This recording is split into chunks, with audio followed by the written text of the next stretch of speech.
Michael was one of a kind.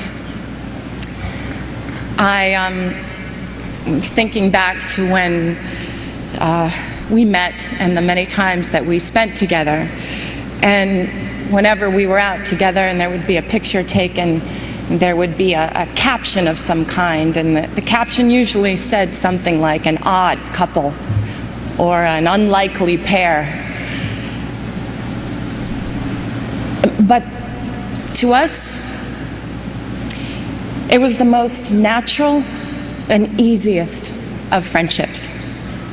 I was 13 when we met, and from that day on, our friendship grew. Michael always knew that he could count on me to support him or be his date, and that we would have fun no matter where we were. We had a bond. And maybe it was because we both understood what it was like to be in the spotlight from a very, very young age. I used to tease him and I'd say, you know, I started when I was 11 months old. You're a slacker. You were what, 5? Both of us needed to be adults very early. But when we were together, we were two little kids having fun. We never collaborated together. We never performed together or danced on the same stage, although he did try in vain one night to unsuccessfully teach me the moonwalk. And he just basically just shook his head and crossed his arms at my attempt.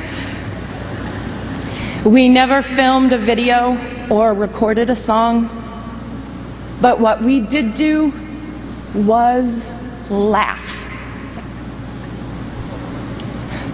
It was always a competition to see who could make the other one laugh more or be sillier.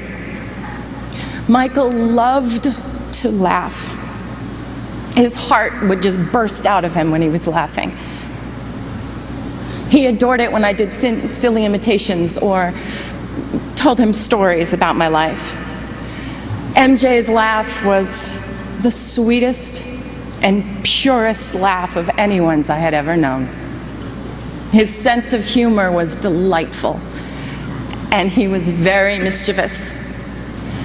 I remember it was the night before Elizabeth Taylor's wedding, and he had called me prior and asked if I would join him. He didn't want to be alone for all the festivities. And it was the night before the big day, and Michael and I tried to sneak in to get the first peek of the dress. And we were just giggling like crazy, and we almost passed out in hysterics when we realized that Elizabeth was actually asleep in the bed. We thought she was in an entirely different room. And we had to laugh and sneak out. Then at the point of the wedding, when there was the first dance, basically we had to joke that we were the mother and father of the bride.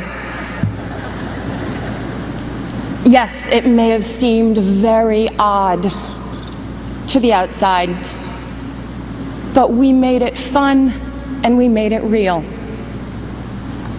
When he started wearing the glove, I was like, what's up with the glove?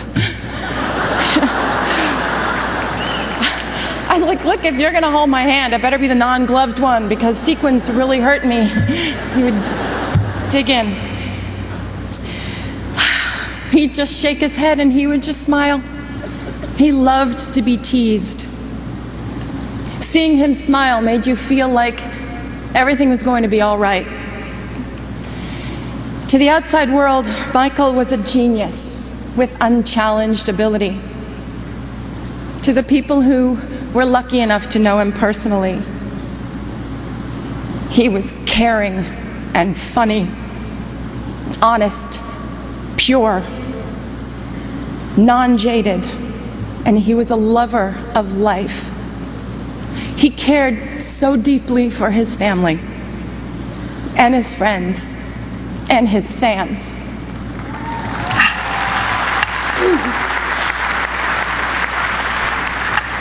He was often referred to as the king, but the Michael that I knew always reminded me more of the Little Prince. Thinking of him now, I'd like to share a passage from the book. What moves me so deeply about this sleeping prince is his loyalty to a flower. The image of a rose shining within him like the flame within a lamp, even when he's asleep. And I realized he was even more fragile than I had thought. Lamps must be protected. A gust of wind can blow them out. Michael's sensitivity was even more extraordinary than his talent, and his true truth resided in his heart. As the Little Prince also said, eyes are blind. You have to look with the heart. What's most important is invisible. Michael saw everything with his heart. To his family, his brothers and sisters, Catherine, Joe, and to his children, Prince, Paris, Blanket, my prayers are with you.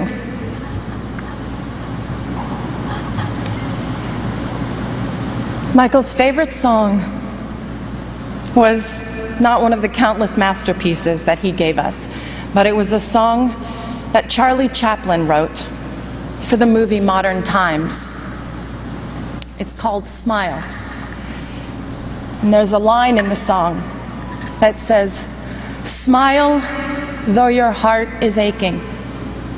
Today, although our hearts are aching,